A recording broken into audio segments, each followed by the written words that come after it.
এই যে আজকে যেই অবস্থায় এসে আমি সরাসরি দাঁড়িপাল্লার পক্ষে ভোট চাচ্ছি, এটার জন্য অনেক নিজের সাথে নিজে অনেক দিন ধরে যুদ্ধ করছে যে কি করা উচিত।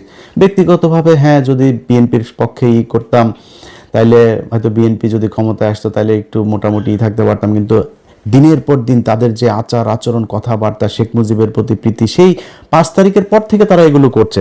এই যে কাজগুলো যে হচ্ছে, এগুলো আমাদেরকে ধাক্কাইতে ধাক্কাইতে বিএনপির বাইরে নিয়ে এসেছে।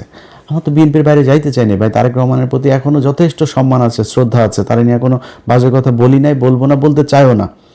কিন্তু এই দলের প্রধান হিসাবে ওনার তো এগুলোর দায় নিতে হবে। যা হয়েছে এখনো পর্যন্ত, যা হচ্ছে, কালকেও আপনি হুমকি দিচ্ছে বাড়ি ঘর দুয়ার সব পোড়ায় দিবে, এই করবে, এগুলো তো ভাই আওয়ামী লীগের বক্তব্য।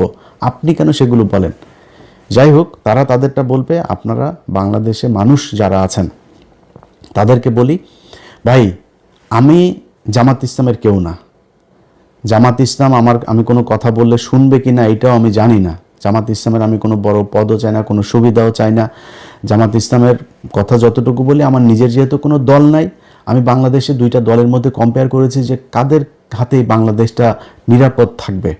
আমার মনে হয়েছে যে জামাত ইসলামের কাছে এটা নিরাপদ থাকবে। তাদের এই গেল 1.5 বছরে অনেক টাকা ইনকাম করার সুযোগ ছিল। তাদের শুনেছেন কোনোদিন এই 1.5 বছর না, কোনোদিন শুনেছেন যে জামাত ইসলামের কোনো লোক বিদেশে টাকা পাচার করেছে? এই যে এতগুলো মানুষ তারা মারা গেল, কোনোদিন কেউ বিদেশে পালিয়ে গিয়েছে শুনেছেন? যাইতে হয়নি, তারা এইখান থেকে যায় না। এই ইমানের শক্তি তাদের আছে। আপনার এলাকায়, আপনি আপনার বাড়ির পাশে আপনি করেন ভাই, কালকে সারা রাত অন্তত কয়েক হাজার কোটি টাকার লেনদেন হয়েছে। এই টাকা পয়সা নিয়ে যদি মনে করেন আপনি যে টাকা দিয়েছে ইমান দেখাবেন, আরে ভাই আপনি 2 নাম্বারই করেছেন, টাকা নিয়েই 2 নাম্বারই করলে আরেকটু 2 নাম্বারই করেন। ওর এই কথাটা শুনে, যে কথা দিয়েছেন এই কথাটা রাখেন না। দেশের জন্য, আপনার ভবিষ্যতের জন্য এই 500 আর 1000 টাকার জন্য নিজেরা বিক্রি করেন না।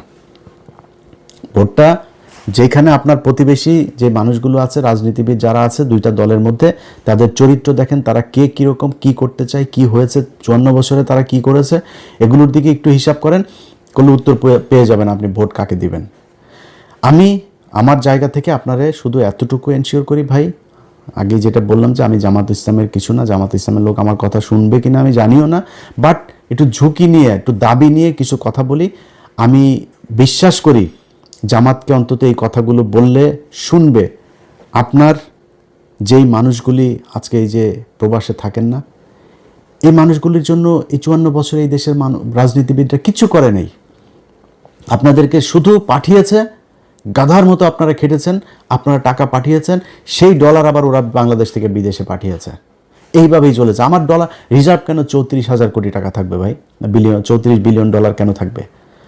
আমার প্রতি সপ্তাহে আসে এরকম $1 বিলিয়ন, মাসে এমন মাস আসে 2 বিলিয়ন 3 বিলিয়ন ডলার পর্যন্ত আমার রেমিটেন্স আসে।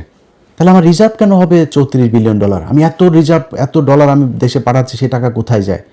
এই টাকা আপনি কষ্ট করে পাঠান, আর এই রাজনীতিবিদরা আপনার এই দেশ থেকে করে। বিনিময়ে কি হয়? আপনি যখন যাবেন, যাওয়ার কথা শুনলে দালালের ধরার পরে পাসপোর্ট অফিসে গিয়ে আরেক দালালের পরে, এরপরে আপনি যখন যাবেন বিদেশে, ওইখানে গিয়ে আরেক দালালের হাতে পড়বেন। যাবেন হলো গিয়া মসজিদে কাজ করার ভিসা নিয়ে, গিয়া দেখবেন যে বাথরুম পরিষ্কার করা লাগে। এটাই এই বাংলাদেশে চলে এসেছে। আপনাদের কাছে গ্যারান্টি দিলাম, জামাত ইসলামী যদি ক্ষমতায় আসে, এই সিন্ডিকেট ভেঙে ফেলা হবে। আজকে সামনে রোজা, আপনি জানেন গভীর সমুদ্র বন্দরে আপনার এই যে জাহাজ এখনো ভেসে বেড়াচ্ছে, সেগুলো আপনার খালাস করে না। কৃত্রিমভাবে সেগুলোকে আটকে রাখা হয়েছে। মালের দাম বাড়বে, বাজারে সংকট তৈরি হবে, তারপরে সেগুলো নিয়ে আসবে। অল্প কয়টা প্রতিষ্ঠানের হাতে এই সুযোগ দিয়ে রাখা হয়েছে। ইউনূস সরকার আসার পরেও এই সিন্ডিকেট ভাঙে নাই। জামাত ইসলাম আসলে খেজুর আটকায় রেখে আর ছোলা আটকায় রেখে এটার দাম বাড়াবে, এটা হইতে দেওয়া যাবে না। গ্যারান্টি দিলাম আপনাদেরকে। আমি ইলিয়াস হোসেন আজকে যে কথাগুলো বলছি, আমি এই গত 1.5 বছরে এটা প্রমাণ করে এসেছি যে আমি এই নির্যাতিত মানুষ, অসহায় মানুষ যারা মাজলুম, তাদের পক্ষে কাজ করি। আজকে ওয়াকার একজন সেনাপ্রধান ভাই, আমি তার কাছে চুনোপুটি একটা, তার সাথে সে আমার একটা ফোন করা মানে আমার জন্য বিশাল ব্যাপার। বিশাল বড় জায়গায় আমি যাই বসতে পারি, বিশাল সুবিধা নিতে পারি ওয়াকারের সাথে সম্পর্ক ভালো রেখা। ভাই প্রপোজাল পেয়েও রাখি নাই। কি বলেছি? যে আলেমদেরকে ছাড়তে হবে, ডিজিএফআই জেলখানায় যেই তাদের ক্লিয়ারেন্সের কথা বলে এদেরকে আটকে রাখি, এটা করা যাবে না। বিডিআরের লোকজনরে ছাড়তে হবে। এটার জন্য তাদের সাথে আমার সম্পর্ক এসে ভাই আমার মতো একটা মানে খুবই মানে কি বলবো যে মানে দুর্বল একজন মানুষ, আমি তো পাওয়ারফুল না ভাই, আমার ফ্যামিলি ব্যাকগ্রাউন্ডে বিশাল পাওয়ারফুল কেউ নাই, আমার মতো একজন মানুষ, আমি তার এটাতে বিক্রি হই নাই, তার এখানে যায় আমি কিছু চাই নাই নিজের জন্য। জামাত ইসলামী যদি ক্ষমতায় আসে আপনাদেরকে কথা দিলাম নিজের জন্য কিছু করব না। এই দেশের যে প্রবাসীরা ভারত থেকে সৌদিতে যেতে যেই কয় টাকা লাগে বাংলাদেশ থেকে ওই কয় টাকা লাগতে হবে। একজন মানুষকে জামাত ইসলামকে সময় দিব 4.5 বছর, 5 বছরের মধ্যে 6 মাস আগে তাদেরকে হিসাব বুঝাই দিতে হবে যে একজন মানুষ যে কিনা এমপি থাকবে, মন্ত্রী থাকবে, সরকারি কোনো পদে থাকবে, সে বিদেশে ট্রিটমেন্ট দিতে যাইতে পারবে না। যদি ট্রিটমেন্ট নিতে যাইতে হয় তাহলে প্রত্যন্ত একটা গ্রামের অসহায় যার চিকিৎসা নেওয়ার 1 টাকাও নাই, আপনি যেই রোগের জন্য মনে করেন বাংলাদেশে চিকিৎসা নাই, সেই চিকিৎসা যদি আপনাকে বিদেশ যাইতে হয় তাহলে এই রোগ তো আপনার একার হয় না, গ্রামের একটা প্রত্যন্ত গ্রামের মানুষেরও এই রোগ হয়, তাহলে তাকে আপনার নিয়ে যাইতে হবে বিদেশে, এটা সরকারি খরচে এই ট্রিটমেন্ট তাকে দিতে হবে। আমি আজ পর্যন্ত আপনাদেরকে আমি বললাম, শুনেছেন জামাত ইসলামের নেতা একজন বিদেশে সিঙ্গাপুরে ট্রিটমেন্টের জন্য গিয়েছে? জামাত ইসলামের নেতাদেরকে লাভ দিয়া যায় পাতলা পায়খানা হইলো, যা থাইল্যান্ডে সিঙ্গাপুরে যায় ট্রিটমেন্ট নিতে হয়েছে। এই বিএনপি আওয়ামী লীগ এদের কিছু হইলেই বিদেশ, এয়ার অ্যাম্বুলেন্স যা কিছু আছে সব কিছু রেডি থাকে এদের জন্য, ট্রিটমেন্ট নিতে যায়। আমি আপনাদেরকে গ্যারান্টি দিলাম নিজের সর্বশক্তি দিয়া আপনাদের জন্য এই জিনিসগুলো আদায় করবো ইনশাল্লাহ জামাত ইসলামের কাছে। যারা একটা সরকারি অফিসে যান, ভূমি রেজিস্ট্রি অফিসে যান, টাকা ছাড়া একটা কাগজ উল্টায় না, টেবিল থেকে ফাইল নড়ে না, এই পরিস্থিতি বাংলাদেশে থাকবে না। এটা আপনাদেরকে স্বপ্ন দেখাচ্ছি না, এটা জামাত ইসলাম করবে, কারণ এই এই এই এই এই কাজ তারা এর আগে 2 জন মন্ত্রী ছিল তারা সেটা করেছে। তাদের প্রতিষ্ঠানগুলো দেখেন, ইবনে সিনা বলেন, ইসলামী ব্যাংক বলেন, 2 দিনের জন্য খালি আওয়ামী লীগের হাতে গিয়েছিল ইসলামী ব্যাংক, তছনছ হয়ে গিয়েছে।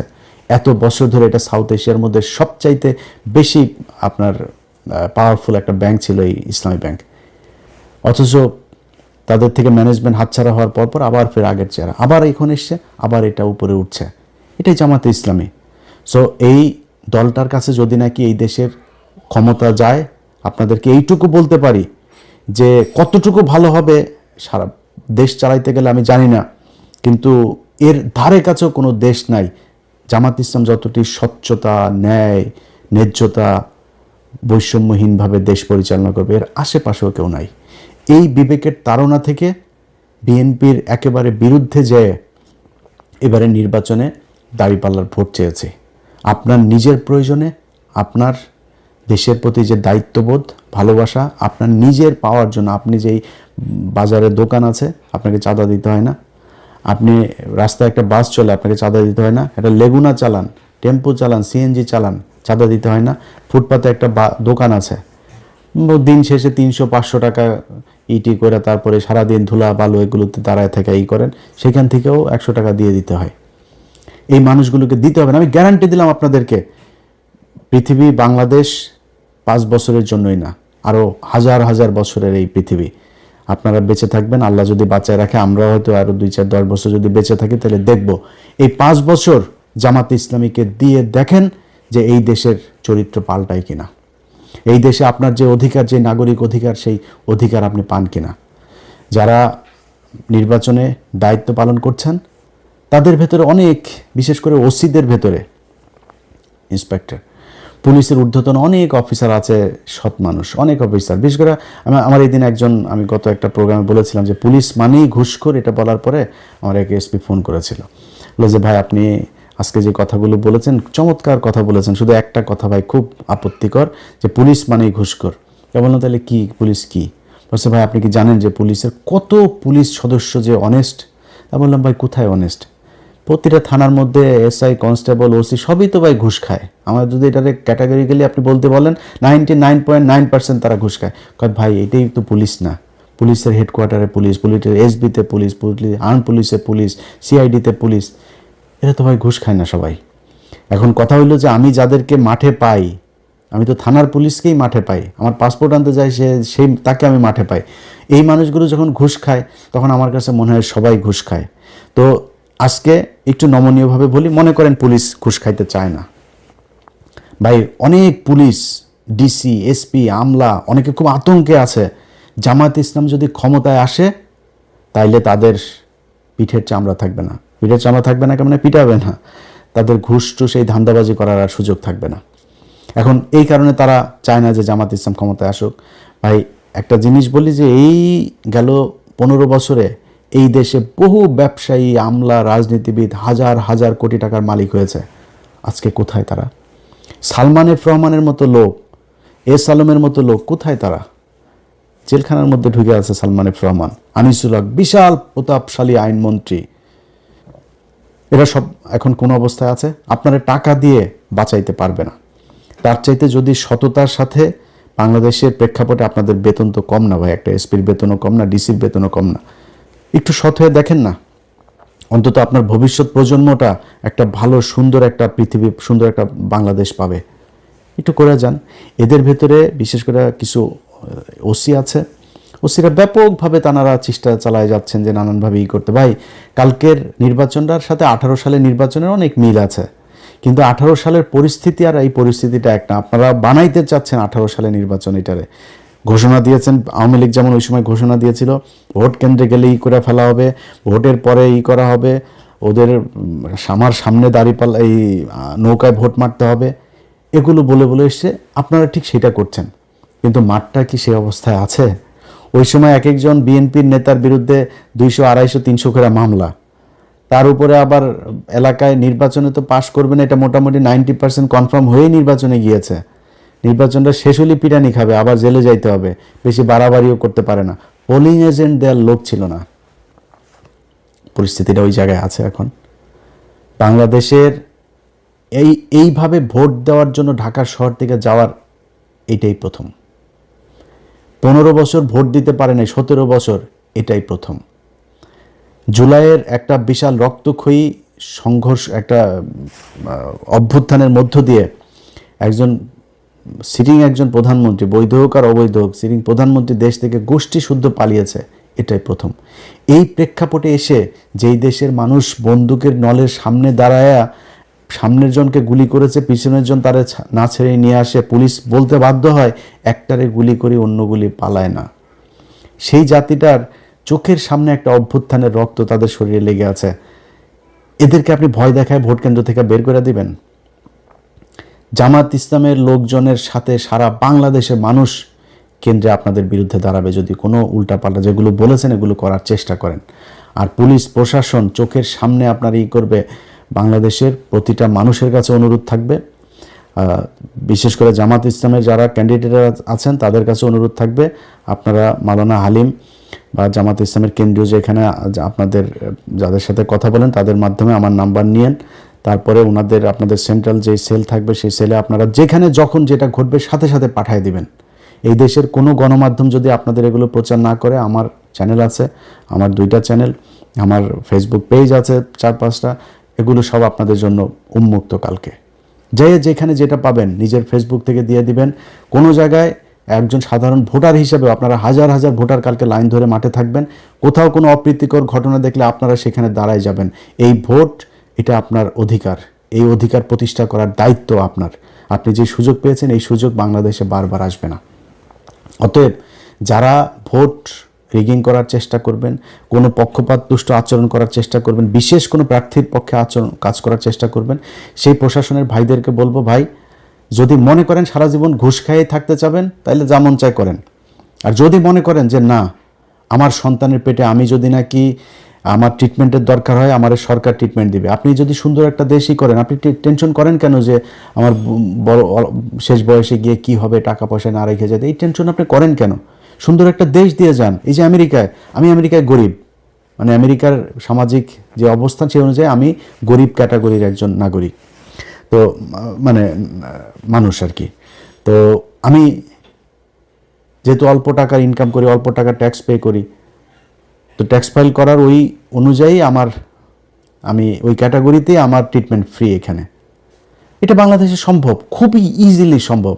আমি আপনাদের বললাম ভাই, যদি জামাত ইসলাম ক্ষমতায় আসে, আমি কয়েকটা জিনিস আমি তাদেরকে খুব করে মানে সর্বোচ্চ চেষ্টা করব আমার এটা করার জন্য। 1 নাম্বার হচ্ছে এই প্রবাসে যারা থাকে ভাই প্রবাসে যাবে, সে ভিআইপিদের মতো যাবে, ভিআইপিদের মতো আসবে, তার সর্বোচ্চ কমফোর্ট দিতে হবে। এই মানুষগুলো 15 বছর 20 বছর ছোট বাচ্চা রেখে যায়, সেই বাচ্চা বিয়ে করার পরে বিদেশ থেকে ফিরে আসতে পারে না। এটা কোনো জীবন হলো নাকি? এই মানুষগুলোর জন্য সর্বোচ্চ কমফোর্ট আপনাকে এনশিওর করতে হবে। যে হসপিটালগুলোতে মানুষ ফ্লোরে শুয়ে থাকে, ভাই আমার দেশের এখন এই মুহূর্তে $34 বিলিয়ন আমার রিজার্ভ।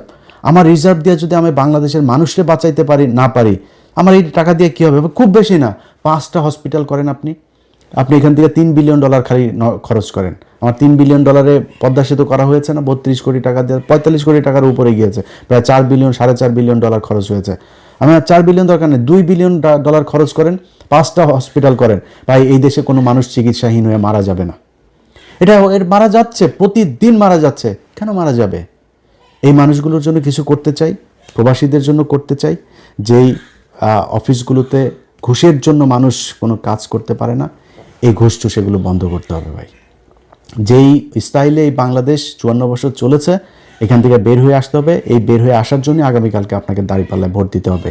আপনাকে কথা দিলাম, আমি ইলিয়াস হোসাইন, যদি নাকি এই জামাত ইসলাম যদি আপনাদেরকে যেই স্বপ্ন দেখাচ্ছে, আমি নিজেও যেটা দেখাচ্ছি, এই পথে যদি না চলে, আমি আল্লাহ যদি বাঁচিয়ে রাখেন 2031 সালের নির্বাচনে আমি প্রথম ব্যক্তি হব যিনি কিনা জামাত ইসলামের বিরুদ্ধে নির্বাচনে ক্যাম্পেইন করব।